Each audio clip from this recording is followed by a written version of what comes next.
폴 토마스 앤더슨의 신작 원 배틀 애프터 언나다가 개봉했는데요. 기대를 했는데 기대 그 이상으로 좋았고, 폴 토마스 앤더슨은 엄청난 예산이 주어져도 자기 식대로 컨트롤이 가능하구나. 이 영화는 일단 혁명단체인 프렌치 75라는 이 조직이 나오면서 시작을 하는데, 거기서 퍼피디아라는 흑인 여성 조직원이 있어요. 그 퍼피디아가 다른 조직원들과 함께 국경 부근에서 구금소에 구금된 그 구금자들을 해방시켜주고, 근데 그 구금자들 중에는 뭐 불법 이민자들도 있고 거의 그럴 거예요. 그런 사람들을 막 풀어주고 해방시켜 주는데, 그럴 때마다 그 국경에 있는 국경 경비대나 어떤 군인들과 부딪히겠죠. 그래서 다양한 능력을 가진 다른 조직원들과 함께 자기들만의 그런 급진적이고 폭력적인 저항을 막 하면서 살아갑니다.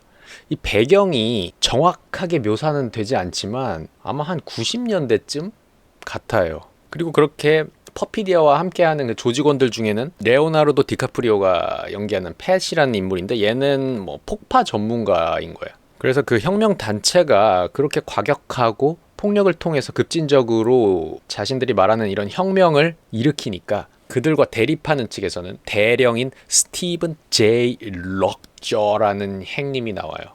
숀 펜이 연기하는데 진짜 왜 이렇게 잘하냐. 진짜 그 걸음걸이부터 해가지고요. 이제 실제로 60이 넘으셨는데요. 근육 그렇게 일단 성장시킨 것도 대단하시고, 걸음걸이도 완전히 록조 걸음걸이로 완전히 컨셉을 딱 잡으셔가지고, 그 록조 형님의 그 자세는 사실 정석적인 자세긴 하거든요. 사람 몸에는 진짜 좋은 자세잖아요. 완전 바른 자세. 걸어다니고 서 있는 그 자세들만큼은 정석적이에요. 어쨌든 그 록조 형님이랑 이 퍼피디아랑 맞닥뜨리는 일이 생겨. 혁명단체가 막 저항을 하고 군인이 그걸 통제하고 제압하다 보니까 둘이서 맞닥뜨리는데, 어느 날은 퍼피디아가 일방적으로 자고 있는 록조 형님 사무실에 딱 쳐들어가가지고 록조 형님을 딱 제압하면서 일어나라고 하는데, 몸을 일으키는 것뿐만이 아니고 거기도 일어나게 좀 하라고, 세우라고 합니다. 아랫도리도 같이 세우라고. 그러니까 록조 대령님이 이때다 싶어서 기다렸다는 듯이 세우시더라고요. 록조 형님이 아무래도 흑인 여자를 좋아한다는 언급도 이제 영화에 나오기도 하고요. 그렇기 때문에 이제 록조 형님은 기다렸다는 듯이 아주 빠르게 세우십니다. 예. 그래서 이때부터 가학적이고 피학적인 이런 관계가 쓱 스며들어 있는데, 사실 록조 형님 같은 경우는 평소에는 이 군인으로서 피학적이기보다는 가학적으로 무언가 제압하고 통제하고 그러면서 은근히 쾌락을 느낄 것 같지만, 이럴 때는 또 피학적으로 당하면서 쾌락을 느낀단 말이에요. 그래서 이런 가학적인 세디즘적인 그런 것과 피학적인 마조이즘적인 그런 면들이 되게 한 끗 차이인 거예요. 이 혁명을 일으키는 단체도 그렇고, 그것을 이제 통제해야 하는 이 군인이나 경비대 입장에서도 그렇고, 어떨 때는 피학적이고 어떨 때는 가학적이기도 하는데, 항상 그때마다 상대방의 행위가 연료가 오히려 되는 거죠.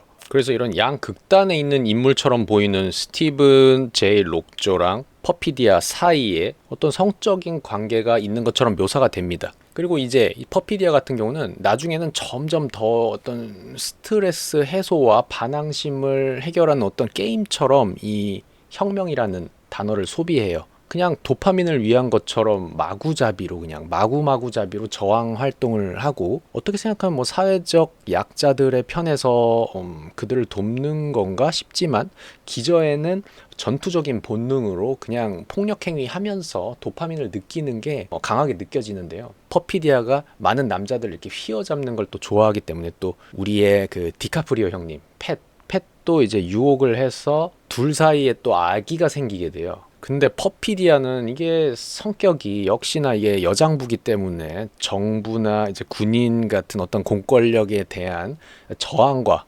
배틀에 혈안이 됐어요. 혈안이 돼서 아이가 나왔는데도, 자기 딸이 이제 어리고 태어난 지 얼마 안 됐는데도 아이를 돌보지 않고 자꾸 뭐 혁명하러 자꾸 나가고 밖으로 내돌아다녀 계속. 펫은 근데 아이도 나왔고 하니까 좀 보통 어머니처럼 좀 같이 애도 돌보고 했으면 하는데, 퍼피디아는 거기에 관심이 없어. 그렇게 둘이서 많은 갈등이 계속 쌓이고 쌓이다가 퍼피디아가 결국에는 디카프리오를 떠나게 되는데, 그때 퍼피디아가 디카프리오를 떠나면서, 팻을 떠나면서 너는 네 인생에서 절대 네 힘으로 혁명을 이루지 못할 거야, 이런 식으로 말을 해요. 그러니까 디카프리오가 그래, 그놈의 혁명 잘 하고 와, 이런 식으로 대화하는 장면이 있는데, 그때 카메라 프레임 안에 퍼피디아의 얼굴은 다 들어와 있고 보이지만 디카프리오는 한 이 정도, 코랑 입 정도만 보였을 거야. 저는 그 샷이 너무 좋더라고요. 그 퍼피디아에만 집중한 그 샷, 그리고 디카프리오가 딱 배제된 채로 코랑 입만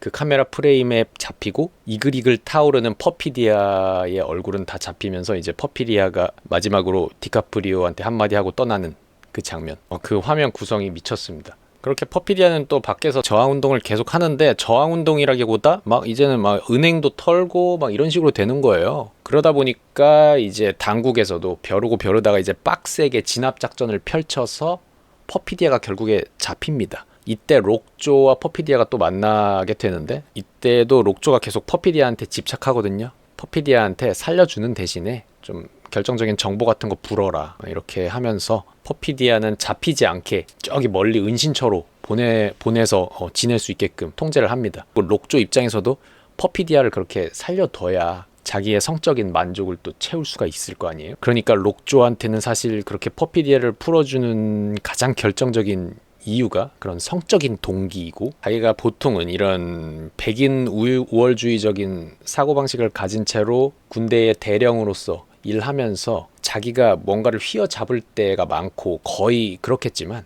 왠지 그렇게 당하고 싶어 하기도 하거든요. 통제나 제압만 하던 사람이 이제 자기가 사실은 좋아하던 그런 흑인 여자가 자기를 성적으로 좀 해줬으면 하는 거죠. 그러니까 반대로, 근데 이 혁명단체나 퍼피디아 같은 경우도 마찬가지예요. 자기들도 사실 이 통제나 진압이 없으면은 그렇게 막 공격적으로 그냥 폭력적으로 마구잡이로 저항하는 게 재미가 없을 거란 말이죠. 그런 식으로 어떻게 보면 피약적인 위치에 있는 사람은 과학적으로 뭔가 연료가 있어야 또 활활 타오른다는 거예요. 그리고 그런 과정에서 이제 피약적인 위치가 아니고 과학적인 위치로 뒤바뀌어집니다 또. 그쵸? 그래서 록조랑 성적인 그런 관계가 있을 때는 항상 보면은 퍼피디아가 되게 과학적이란 말이에요. 더 위에 있고. 그렇게 이 영화에서는 그 한 꼬집의 세디스트적인, 메조이스트적인 그런 정서를 쓱 묻어가면서 시작을 합니다 벌써. 그리고 그렇게 퍼피디아가 잡히고 그러면서 조직원들에 대한 정보도 다 불었겠죠. 그래가지고 많은 조직원들이 다 위기에 처하고 막 잡히고 죽고 난리 납니다. 그러다가 팻에게도 위기가 닥칩니다. 그래서 어린 딸을 데리고 도망을 치게 돼요. 이렇게 도망을 치는데 이름이랑 신분증이랑 다 바꾸고 살아야 되는 거야. 밥 퍼거슨이라는 이름으로 이제 살아야 되는 거야. 그렇게 16년이 지납니다. 이제 16년이 지났으니까 밥의 딸도 이제 16살 정도가 됐을 거 아니에요. 그래서 아주 건강하게 자랐어. 밥의 딸 역할을 하는 배우가 체이스 인피니티인데, 벌써 이름부터 굉장하죠. 이름부터 무한함을 쫓는다잖아요. 체이스 인피니티이기 때문에 무한함을 벌써 쫓는다 이거야. 이 배우가 애플 TV에서 예전에 했던 무죄추정이라는 미드가 있어요. 거기서 그때는 제이크 질레날의 딸 역할로 나왔거든요. 근데 여기서는 또 이제 레오나르도 디카프리오의 딸 역할로 나오게 됐죠. 그때 당시에도 마스크가 굉장히 매력적이라는 생각은 했는데, 이번에도 이 배역을 너무너무 잘 소화해냈고, 어쨌든 이 체이스 인피니티가 극중에서 윌라예요. 이름이 밥의 딸 윌라가 아주 건강하게 가라테도 배우고 하면서 사는데, 그녀에게 가라테를 가르쳐주는 가라테 선생님은 베네치오 델 토로가 맡았고요. 어쨌든 이 윌라가 되게 당돌하면서도 자기 주장도 강하고 똘똘해. 그리고 밥은 이제 16년 동안 가짜 신분으로 살면서 뭔가 술이나 약에 좀 쩔어서 살아온 것 같아요. 그리고 무엇보다 딸인 윌라를 지키기 위해서 되게 윌라를 애지중지 통제하고 걱정도 많이 하면서 꾸역꾸역 키워온 거야. 왜냐면은 언제든 그 반대 세력이 퍼피디아의 딸인 윌라를 해치러 올 수가 있잖아요. 언제든 대비를 해야 되기 때문에 조심하기 위해서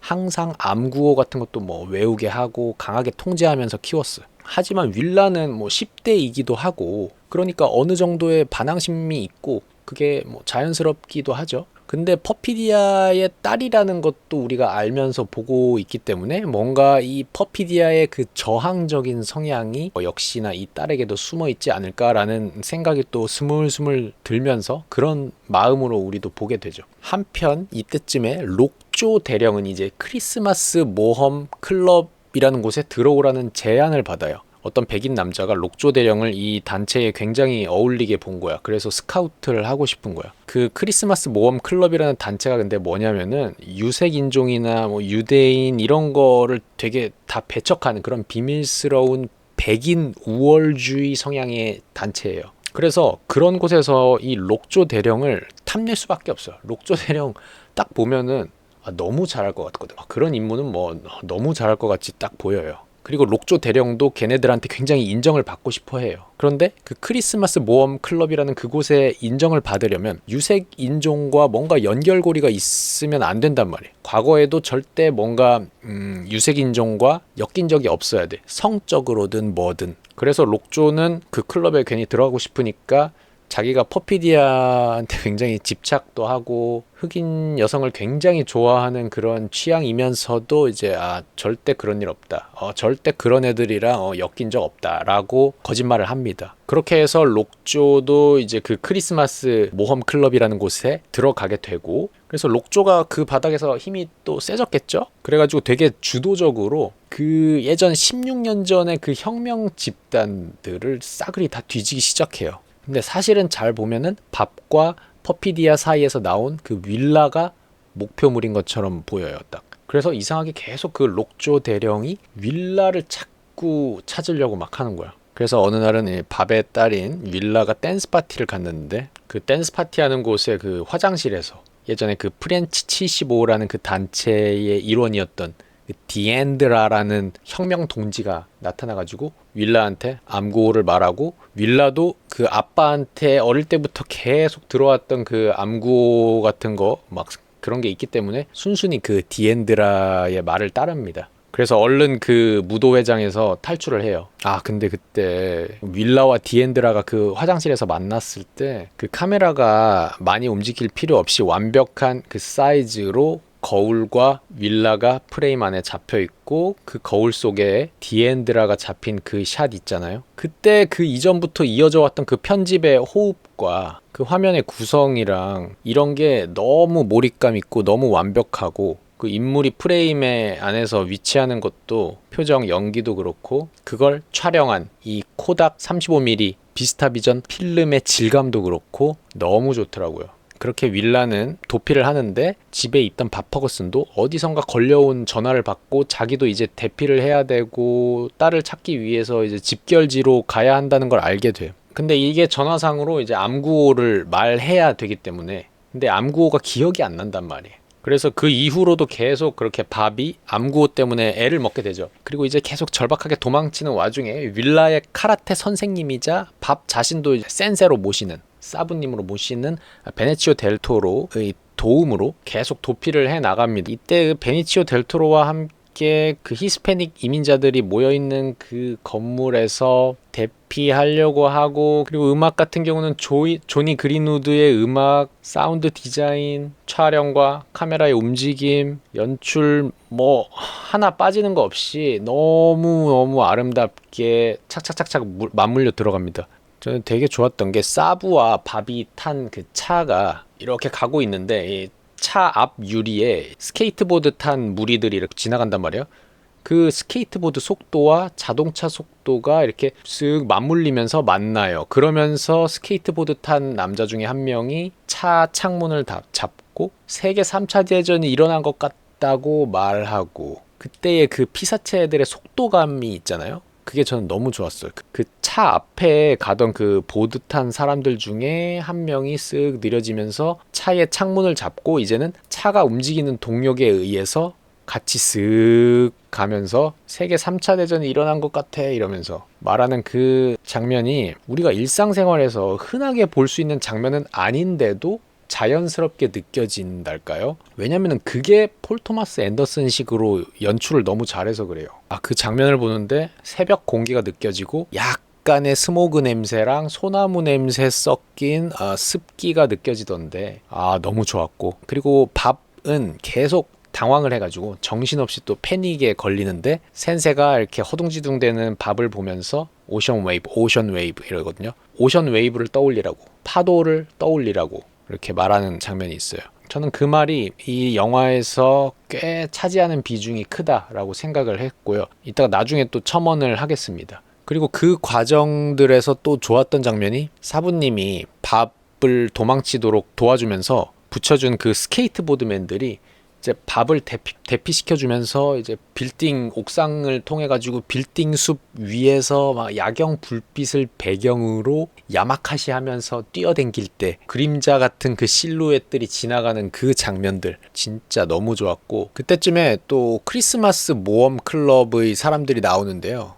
백인 할배들끼리 이제 지하 벙커 같은 곳에서 은밀하게 대화를 하고 있는 장면이 나와요. 록조한테 크리스마스 모험 클럽에 들어오라고 제안을 했던 그 남자도 그 틈에 합류를 해가지고 같이 얘기를 하는데, 그 나이 지긋한 백인 할배들이 이런 말을 하는 거예요. 록조가 흑인 혼혈인 애가 있는 것 같다, 그런 첩보를 들었나 봐요. 그래가지고 걔네가 좀 분위기가 심각해지죠. 그래서 록조를 어떻게 처리해야 된다는 식으로 분위기가 흘러가요. 만약 정말 근데 록조가 흑인 혼혈이 있는 게 맞다면 16년 전에 퍼피디아와 은밀하게 그렇게 심리적인 SM 플레이를 막 하면서 육체적으로 뭐 했기 때문에 퍼피디아와 록조 사이에서 나온 딸이 윌라일 수도 있는 거죠. 그때 이제 우리는 밥 퍼거슨 얼굴이 자꾸 생각나면서 우리 디카프리오 형님이 좀 불쌍해지긴 하는데, 어쨌든 그 시점에 록조는 여전히 계속 윌라를 찾아 헤매요. 자기도 이미 윌라가 자신의 딸일 수도 있다는 거를 알고 있는 거죠. 그래서 애초에 그렇게 열심히 막 혁명단체 싸그리 털어버리고 그 다음에 윌라를 찾으려고 이렇게 애를 썼던 거고, 그런데 진짜 윌라가 밥의 딸이 아니고 자기의 딸이게 되면은 정말 굉장히 곤란해지니까 윌라를 잡아서 처리를 해버리려는 거죠. 자신과 흑인 사이에 딸이 태어났다는 그 자체는 정말 크리스마스 모험 클럽 아재들한테 아주 호되게 혼날 일이니까.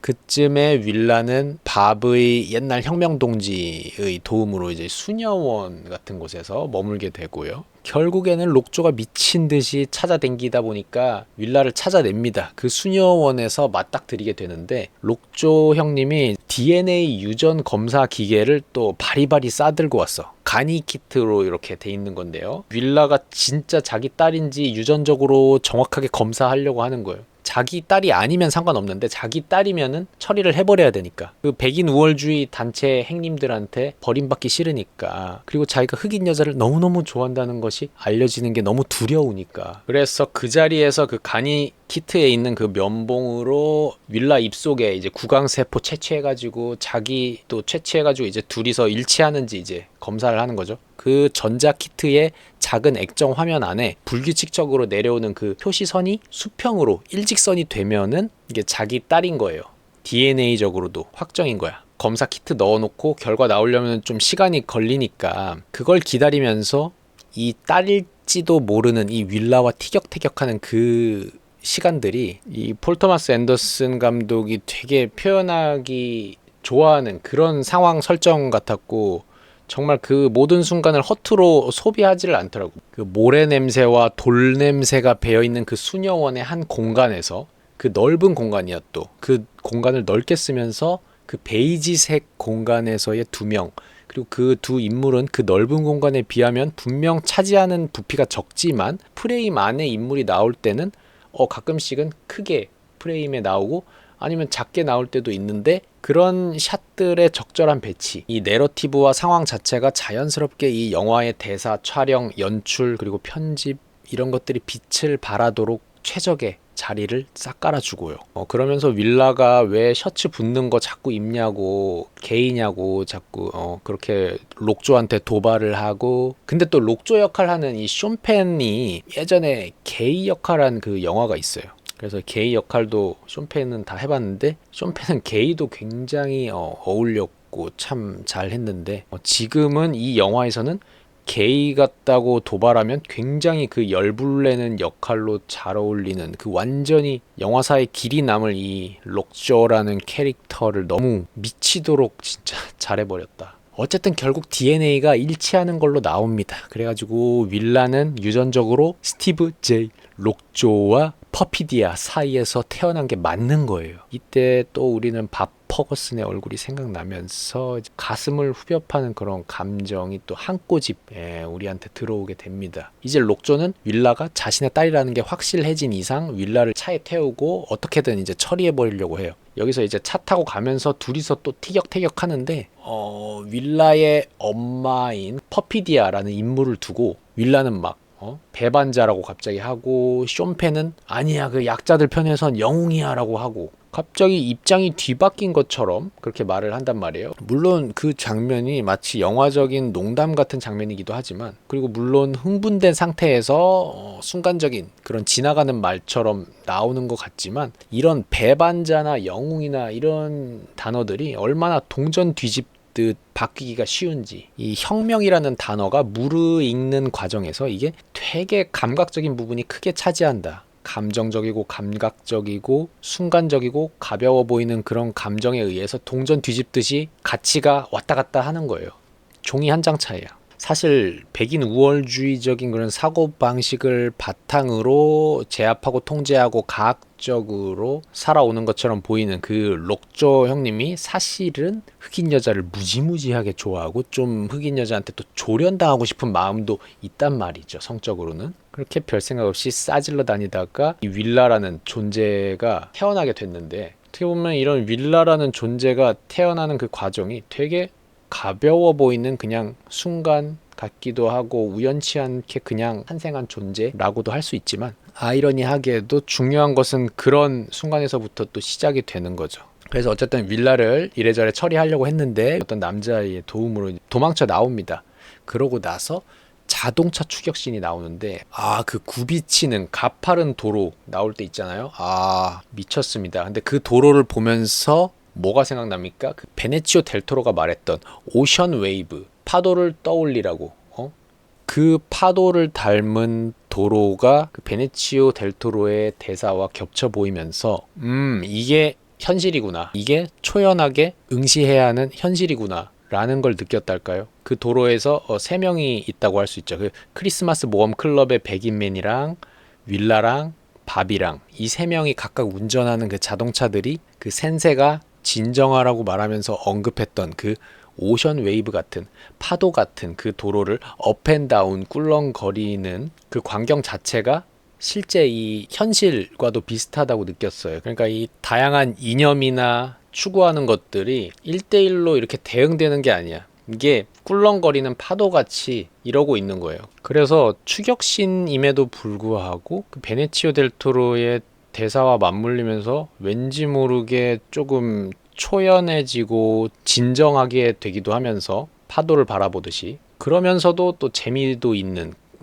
너무 좋은 씬이었고, 그 이후에 이제 록조 형님은 환풍기에서 나오는 가스에 처리 당하시고, 밥과 윌라는 여전히 뭐 은신처에서 생활하면서 영화는 끝납니다. 근데 마지막에 밥이 윌라한테 윌라의 어머니인 그 퍼피디아의 편지를 건네고 읽어보라고 합니다. 그래서 퍼피디아의 편지 속에 너가 언젠가는 나를 찾게 될 거라는 걸 알고 있다. 언젠가는 나를 찾게 될 거야. 이런 말을 하는데, 퍼피디아라는 사람의 존재가 한때는 광적이고 이제 폭력적인 무조건적인 저항 그 자체였지만, 그래도 이제는 혁명이라는 단어에 어떤 엑기스를 품고 있는 그런 존재처럼 묘사가 되는 마지막이었는데, 진짜 물리적인 그 퍼피디아라는 그 엄마라는 인간을 찾게 될 거다라는 것도 맞지만, 어떻게 보면은 이 윌라라는 이 다음 세대, 미래 세대가 조금 더 다듬어진 건강한, 과거보다는 더 발전된 형태의 혁명이라는 행위, 그리고 그것이 결국에는 정치적인 거나 뭐 사회적인 거를 다 떠나서 저는 언제나 개인 위주로 또 생각을 많이 하는데, 개인적으로도 자기 내면에서 그 건강한 혁명의 그 엑기스를 찾아낼 거다 라는 그런 편지처럼 읽히기도 했습니다. 그러니까 그 퍼피디아라는 그 물리적인 엄마라는 그 존재 자체를 너는 찾아올 거야 라는 것보다도 예전에 이 두려움과 거짓말에 휩싸여서 행동했던 이런 혁명 말고 더 건강한 혁명을 너는 찾게 될 거야 라는 그런 의미로 와닿았다는 거죠, 저는. 그리고 이 윌라라는 다음 세대가 어떻게 이렇게 지금까지 또 건강하게 자라왔습니까? 밥 퍼거슨이 우리 디카프리오 형님이 꾸역꾸역 길러왔었던 거예요. 퍼피디아가 디카프리오를 떠나면서 넌 절대 네 인생에서 혁명을 이루지 못할 거야 라고 무시했지만 그 밥 퍼거슨이 꾸역꾸역 이렇게 길러온 존재고, 그리고 여전히 크리스마스 모험 클럽은 존재할 거고, 그쵸? 그게 또 현실이고요, 그냥. 그리고 록조 아제 같은 경우는 베네치오 델 토로가 말했던 그 자유의 의미에는 다다르지 못했다고 볼 수가 있죠. 베네치오 델 토로가 자유는 두려움이 없는 거야 라고 말했잖아요. 그렇다면 록조는 항상 두려움에 휩싸여서 살긴 했죠. 일단은 자기가 흑인 여자 너무 좋아하고 환장한다는 걸 이제 인정하기가 두려워서 자유롭지는 못했습니다. 우리 록조 형님 자세만큼은 근데 진짜 정석적이고요. 어깨와 척추, 허리 딱 그건 우리가 인정해줘야 된다. 그 자세는 진짜 인정해줘야 된다. 그리고 저는 윌라라는 존재가 밥과 퍼피디아가 아닌 록조와 퍼피디아 사이에서 태어났다는 게 너무 중요하다고 느끼는데, 그냥 이 양극단, 어떤 이념의 차이 이런 것들이 결국에는 그냥 다 크게 다를 거 없다는 거예요. 그 생동감 있는 젊은 존재가 이 극단적인 두 명 사이에서 태어났다는 이 설정에서부터 결국에 이 인간이라는 테두리 안에서 크게 다를 것도 없는데 대단한 무슨 논리로 무장한 그런 과정을 통해서 이 윌라라는 생명체가 태어난 게 아니지 않습니까? 결국에는 그 피학적이거나 과학적인 그 쾌락들에서부터 그냥 쾌락 속에서 갑자기 태어나게 돼버렸단 말이죠. 어떻게 시작됐느냐를 보면은 조금 더 초연하게 이 싸움을 바라볼 수 있지 않을까. 물론 이 영화의 엔딩을 볼 때 계속 영원히 지속될 이런 혁명들을 지지하고 힘을 실어주는 그런 분위기이긴 하지만, 그럼에도 이 윌라가 태어난 과정을 봤을 때 이 양 날개가 결국에는 저 근본에서는 얼마나 그냥 다를 게 없는지, 그래서 어느 정도 초연한 면으로 바라보게 되는 그런 면까지 있는 것 같습니다. 원 배틀 애프터 어나더가 저는 뭐 영화 보기 전에 약간 의역을 하자면 그냥 첩첩산중처럼 느껴지긴 했는데, 보고 나서도 그렇게 첩첩산중처럼 느껴지는 면이 강해요. 정치적으로든 사회적으로든 꼭 이런 영화 보고 나면은 뭐 좌파가 어떻고 우파가 어떻고 각자의 그런 주장을 뭐 하는 것도 좋죠. 좋은데 저 같은 경우는 결국에는 무엇보다도 이 영화적으로 너무 아름다운 그 화면들을 보는 것 자체가, 그리고 터치하고 싶을 정도로 잘 만들어진 그 순간순간들이 너무 매력적이었다. 그리고 스테디캠으로 인물 뒤를 따라가거나 앞을 비치거나 할 때 그 샷의 사이즈가 항상 완벽합니다. 완벽해. 프레임에서 인물이 차지하는 그 비율을 딱 잡을 때 그 시원한 바람이 느껴지면서 그 달리기 한 다음에 이온 음료 싹 들이키는 그 느낌이 납니다. 그리고 이 영화에 양극단이 다 나오고 이 양극단이 다 놓지 못하는 그런 두려움이 있잖아요. 베네치오 델 토로 센세가 자유는 두려움이 없는 거라고 했던 걸 생각해 볼 때 양극단이 다 놓지 못하고 있는 그 두려움이 뭔가 각각 생각해 보면서 보는 것도 재미있을 것 같고, 그리고 또 저는 좋았던 게 그 수녀원에서 윌라가 잡힐 때 그 수녀원 벽의 그 질감과 윌라가 화면에서 차지하는 비율, 그리고 그 윌라의 의상, 이 영화 내내 입고 있는 그 스커트 있잖아요. 튤 스커트라고 하나요? 그 얇은 원단에 약간 비칠랑말랑하면서 여러 겹으로 돼 있고 몽글몽글거리는 그 스커트, 그게 윌라가 뭐 댄스 파티 갔다가 이제 얼른 대피하면서 그런 의상을 계속 입게 된 건 것 같은데, 그 의상이 너무 자연스러우면서도 이질적인 느낌도 있고, 근데 이 대서사시에서 어떤 장면에 데려다 놔도 은근히 묻어갈 수 있는 윌라의 특징을 은근하게 드러내는 의상이어가지고 저는 그 의상도 너무 기억에 남고 굉장히 잘 어울린다고 느꼈어요. 폴 토마스 앤더슨 감독은 이 영화를 진짜 이 통제력 잃지 않고 끝까지 너무 아름답게 너무 맛있게 끌고 가더라고요. 이 영화에서 촬영, 의상, 사운드 디자인, 편집, 연출 이런 게 다 상호 보완적인 관계로 너무 유기적으로 잘 맞물려 있었고, 이 요소들을 다 담은 게 디지털 카메라가 아닌 35mm 코닥 필름 안에 담겼기 때문에, 그리고 이것도 비스타비전 필름으로 찍었다 하더라고요. 브루탈리스트 찍었던 그 똑같은 필름입니다. 두 개 다 질감이 진짜 죽이죠. 우리나라는 필름이 너무너무 많이 사라져가지고. 폴 토마스 앤더슨 감독은 역시 처음에도 제가 말했지만 거대한 예산이 주어져도 중심 잃지 않고 자기 식대로 잘 주무른다. 그래서 저는 너무 좋게 봤습니다. 그럼 이만.